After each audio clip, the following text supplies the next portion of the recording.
अस्सलाम वालेकुम। आप देख रहे हैं बीटीके न्यूज़ टीवी यूट्यूब चैनल और मेरा नाम है राना उमर। बहरिया टाउन की मौजूदा मार्केट की सूरत-हाल के ऊपर कुछ डिस्कशन करते हैं।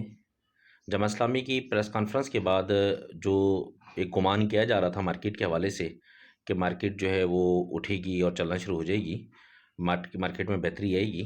तो अभी मौजूदा मार्केट की क्या सिचुएशन है, क्या सूरत-हाल है, इस पर एक नज़र डालते हैं।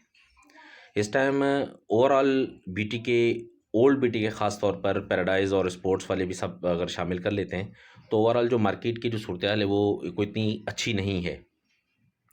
अच्छी ना होने से मुराद ये है कि मतलब एक जो तेज़ी जो गुमान की जा रही थी, ये एक सोचा जा रहा था कि जमात इस्लामी की प्रेस कॉन्फ्रेंस हुई है और इसके बाद जो है मामला जो है ना वो सॉल्यूशन की तरफ आ गए, सॉल्व होने की तरफ आ गए।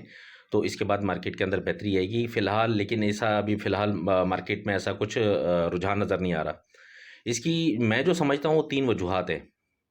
नंबर 1, जिन मसाइल को हल करने के लिए एक्शन लिया गया था, जिसमें ये पूरे हमारे जितने प्रोटेस्ट करने वाले जो लोग थे, जो दोस्त थे हमारे, वो सब शामिल थे। जिन मसाइल को हल करने के लिए जो एक्शन लिया गया था, वो मसाइल अपनी जगह मौजूद हैं। उसमें सबसे बड़ा जो मसला है, वो 35% एडीसी का है, एडिशनल डेवलपमेंट चार्जेस का। वो सस्पेंडेड है, अपनी जगह मौजूद है, कभी भी, किसी टाइम भी, किसी भी सूरत के अंदर वो आ सकता है। जैसे कि मैंने आपको पिछली वीडियो में आपने बताया कि 15 टू 20% लागू करने की जो है ना वो सोचा जा रहा है। तो अगर ये भी आ जाता है तो अ, इस वजह से मतलब जो है वो भी अभी पॉलिसीज़ की क्लियर नहीं है। इस वजह से जो मार्केट की एक वजह ये भी है कि इसके अंदर मौजूदा जो सूरत-हाल है, इस सूरत-हाल के अंदर ये 35% एडीसी वाला जो मामला है वो अपनी जगह सस्पेंडेड होने की वजह से न्यू जो बायर है, नया जो कस्टमर है वो आने के लिए तैयार नहीं है। इवन कि जो लोग बैरियर से पहले भी मतलब मामलात करते रहे हैं, बैरियर के अंदर बाइंग सेलिंग करते रहे हैं, वो भी थोड़ा-सा शशोपन का शिकार हैं कि यार अभी मामलात जो हैं वो पता नहीं क्या बनते हैं, ये आपका एडीसी के हवाले से। तो बैरिया जब तक एडीसी को क्लियर नहीं करता, इसकी कोई पॉलिसी अनाउंस नहीं करता या इसके मुतालिक कोई वाज़ेह फ़ैसला नहीं सुनाता, तो जब तक मेरा ख़्याल है कि मार्केट की जो सूरत-हाल है वो इसी तरह की रहनी है कि इस टाइम जो है वो जो मौजूदा मार्केट है उसके हवाले से इतनी ख़ास बेहतरी मतलब नज़र नहीं आ रही। अभी एडीसी का मामला सेट होगा तो मेरा ख़्याल है कि एक वजह ये भी बनती है, तो जाके मार्केट बेहतर होगी। Number 2, selling pressure. Selling pressure क्या है कि इस टाइम अभी हम जो देख रहे हैं वो तकरीबन समझ लें कि अगर 100 चीज़ें कोड हो रही हैं, 100 इन्वेंटरीज़ आ रही हैं, तो उनमें से 99 जो है वो सेलिंग की है, कोई 1% जो है वो बाइंग का है। तो 99% जो सेलर है, ये इज़्तिराब जो मार्केट के अंदर देखा जा रहा है सेलर की तरफ से, इस सेलिंग प्रेशर की वजह एक वजह सेलिंग प्रेशर भी है। मतलब डिमांड एंड सप्लाई का जो फ़ॉर्मूला है वो हर जगह पे लागू होता है, इसी तरह बैरियर पे भी लागू होता है। जब एक चीज़ आपके पास बिकने के लिए वाफ़र मिकदार में मौजूद है, तो उसकी मार्केट कोई बेहतरी की तरफ नहीं आती। तो उसकी मतलब एक अपने उसके एक अपने रेट होते हैं, उसके एक अपने मामलात होते हैं, उसी हिसाब से बैरियर की मार्केट भी फ़िलहाल इस ऐसे ही है। तीसरी जो मैं समझ रहा हूँ वजह, जो मेरी एक ज़ाती राय है उसके मुताबिक मलिक साहब ने ट्वीट किया था जनवरी के अंदर कि हम ओल्ड बीटीके और पैराडाइज़ स्पोर्ट्स के जो रिमेनिंग अलॉटीज़ हैं, उनको नंबर अलॉट करेंगे और उनके जो है ना जो भी जिनको नंबर नहीं मिला उनको नंबर अलॉट करेंगे और मामलात को हम करेंगे।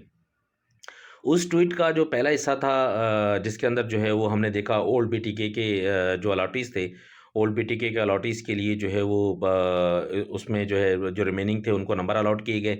जो डिस्प्यूटेड एरियाज़ थे, उस डिस्प्यूटेड एरियाज़ के जो लोग थे, उनको न्यू प्रेसिडेंस के अंदर शिफ्ट किया गया।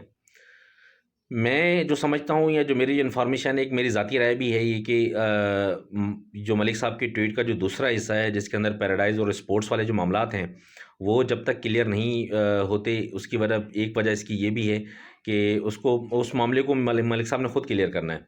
वो किस तरह करना है कि जब इसकी बैलेटिंग करनी है, ओल्ड सॉरी स्पोर्ट्स और पैराडाइज़ के जो लोग हैं, रिमेनिंग वाले, इनकी बैलेटिंग होनी है और ये जो डिस्प्यूटेड एरियाज़ हैं पैराडाइज़ के और स्पोर्ट्स के, इनको शिफ्ट करना है दूसरी जगहों, दूसरे प्रेसिडेंट्स के अंदर।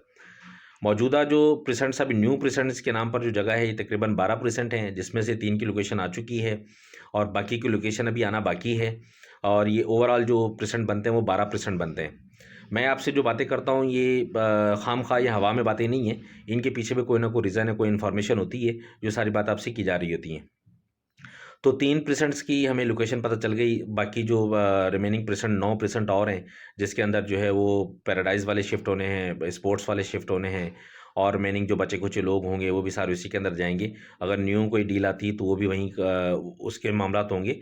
ये सारी जो चीज़ें हैं, अभी आना बाकी हैं। तो जब तक मलिक साहब की ट्वीट का दूसरा हिस्सा कंप्लीट नहीं हो जाता, तो जब तक भी जो है वो मेरा ख़्याल है कि मतलब जेन्युइन बायर का भी आना और मार्केट का भी चलना। देखिए मार्केट चलने के कई तरह के रीज़न हैं, आप भी बड़े बाखूबी वाकिफ़ हैं इन चीज़ों से और मैं चूँकि आपको मैंने पहले बताया कि मैं तकरीबन 7 साल से बैरिया के साथ हूँ। बैरिया पिंडी में रहा, फिर उसके बाद बैरिया जब कराची आ गया, होम टाउन मेरा कराची है, तो मैं कराची में बैरिया के साथ शुरू से चलता हुआ आ रहा हूँ डे फर्स्ट से। तो मैंने जो बैरिया को देखा हुआ है और जो मामलात मैंने किए हैं, मेरे अंदाज़े के मुताबिक और मेरी जो वो है समझ लें कि एक तजुर्बा है, उसके मुताबिक बैरिया अपनी मार्केट खुद चलाता है अपने डीलर के ज़रिए, अपने मामलात के ज़रिए। तो जब तक ये मलिक साहब की ट्वीट का दूसरा हिस्सा कंप्लीट नहीं होता, जब तक जो है वो मार्केट चलती हुई नज़र नहीं आ रही और बहुत ज़्यादा उम्मीद है ये है कि इसी मार्च में का मलिक साहब ने कहा था, जो मार्च अभी चल रहा है, तो इसी मार्च का कहा था, तो आज मेरे ख़्याल है कि 13 मार्च हो गई है। तो अभी देखें कि कब तक इस मामले को हल किया जाता है। ये 3 जो फैक्टर हैं, ये 3 जो मामलात हैं, जब तक ये किसी साइडलाइन पे नहीं लगते और जब तक ऐसा कोई मार्केट में फ़िलहाल कोई बेहतरी आती हुई नज़र नहीं आ रही। जो दूसरा हिस्सा है, जो मैंने आपको कहा कि 3 मेरे मेरे हिसाब से 3 इसके पॉइंट हैं। दूसरा पॉइंट जो सेलिंग प्रेशर है, तो उसके लिए मैं अपने क्लाइंट के साथ और अपने जो लोग हैं या जो मुझे देखने वाले हैं, उन सब से मैं एक रिक्वेस्ट करूँगा कि आप खुदारा थोड़ा-सा जो है वो अपनी प्रॉपर्टीज़ को औने-पौने मत बेचें। थोड़ा-सा सब्र रखें, हौसला रखें। देखें जहाँ आपके साथ जो कुछ होना था वो हो चुका है। अब इससे ज़्यादा आपके साथ कुछ भी नहीं हो सकता। मतलब यूँ कि 125 गज़ का जो प्लॉट आपने खरीदा 16 लाख रुपए का, इस टाइम वो 9 लाख रुपए का है। तो इससे ज़्यादा आपके साथ क्या होना है? तो तब थोड़ा-सा सब्र रखें, हौसला रखें। देखें जब इन्वेस्टमेंट आपने की है, मामलात आपने किए हैं, आपके साथ वाक़ई ज़ुल्म हुआ है, इसमें कोई वो नहीं है, दो राय नहीं है इसके अंदर कोई कि मतलब मैं डिफेंड बैरिया को नहीं कर रहा, मैं बैरिया का दिफ़ा नहीं कर रहा। आपके साथ ज़ुल्म हुआ है कि आपने जो इन्वेस्टमेंट की है वो आपकी आधी रह गई। अदर प्रॉपर्टीज़ के हम शेयर करते हैं, कंपेयर करते हैं अदर बिल्डर्स के साथ या फिर अदर सोसाइटीज़ के साथ, तो बैरिया के अंदर ये ज़ुल्म है लोगों के साथ कि बाहर लोगों ने जो 4 लाख रुपए लगाया था वो 10 लाख हो गया और बैरिया के अंदर जिन लोगों ने 16 लाख रुपए लगाया था वो 8 लाख रह गया। तो ये ज़ुल्म है। मतलब ये दिफ़ा नहीं है बैरिया का, लेकिन क्या है कि अगर आप थोड़ा-सा हौसला रखेंगे, थोड़ा-सा सब्र करेंगे, जहाँ इतना मामलात आपका गुज़र गए, अब थोड़ा-सा और भी अगर कर लेंगे, वेट आप इंतज़ार कर लेंगे तो आपके लिए बेहतर है। ख़ास तौर पर अभी मैं जो सेलिंग प्रेशर देख रहा हूँ, ख़ास तौर पर जो है वो न्यू प्रेज़ेंट्स 61, 62, 63 वालों का, तो इनके लिए ख़ास तौर पर जो रिक्वेस्ट है इनसे वो ये है कि आप थोड़ा-सा सब्र रखें। अल्लाह ताला बेहतर करेगा इंशाल्लाह। मार्केट चलती है, चलती हुई मार्केट में आपका जो पेमेंट आपने दी हुई है ना, मतलब 16 लाख आपने पे किया है। आपने जो किस्तें मिला के और डाउन पेमेंट मिला के बैरिया को दिया था 15,95,000 रुपए। तो वो उनको आप हटा दें, अगर उन पे आपने ली तो वो अलग बात है। तो अभी जो आपकी जो अमाउंट है ना, जो अमाउंट आपको रिफंड मिलना है या मामलात आपके होने हैं, उस हवाले से आप थोड़ा-सा इंतज़ार कर लें, आपके लिए अल्लाह ताला बेहतर करेगा इंशाल्लाह। मार्केट चलती मार्केट में अगर आप निकलना चाहें, तो आपके लिए अच्छा मौका आने वाला है, उसके लिए थोड़ा-सा इंतज़ार कर लें। और अगर आपने इसी के अंदर रहना है, बैरिया के अंदर रहना है, तो देखें बैरिया जैसी अच्छी सोसाइटी पूरे एशिया के अंदर कहीं नहीं है। बैरिया जैसा डेवलपर पूरे एशिया में कहीं नहीं है। जो इंफ्रास्ट्रक्चर बैरिया आपको देता है और जो मामलात आपकी एक जो है कम्युनिटी सिस्टम आपको बैरिया देता है, जो आप सोसाइटी की फैसिलिटीज़ बैरिया आपको देता है, मेरे ख़्याल में कोई भी नहीं देता। इवन कि अगर इसके मुकाबले में हम बात की करें डीएचए सिटी की, तो डीएचए सिटी या डीएचए के अंदर भी वो फैसिलिटीज़ नहीं है, कि जो बैरिया के अंदर है। तो इसके आप तमाम देखने वालों का मैं दोबारा से शुक्रिया अदा करता हूँ कि आप लोग मुझे सपोर्ट करते हैं, मुझे कमेंट करते हैं, मेरी वीडियोज़ को आप लोग पसंद करते हैं।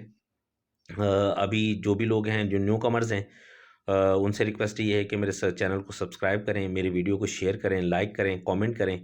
आप किसी भी टाइप की आपकी क्यूरी है तो आप मुझे जो है वो मैसेज के ज़रिए स्क्रीन पर मेरा नंबर आ रहा है, आप मुझे मैसेज के ज़रिए कर सकते हैं, कमेंट में कर सकते हैं।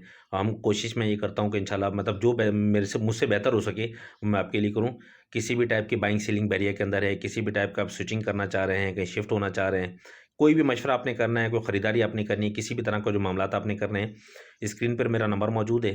आप उस नंबर पे मुझे व्हाट्सएप करें, मुझे कॉल करें। Thank you very much.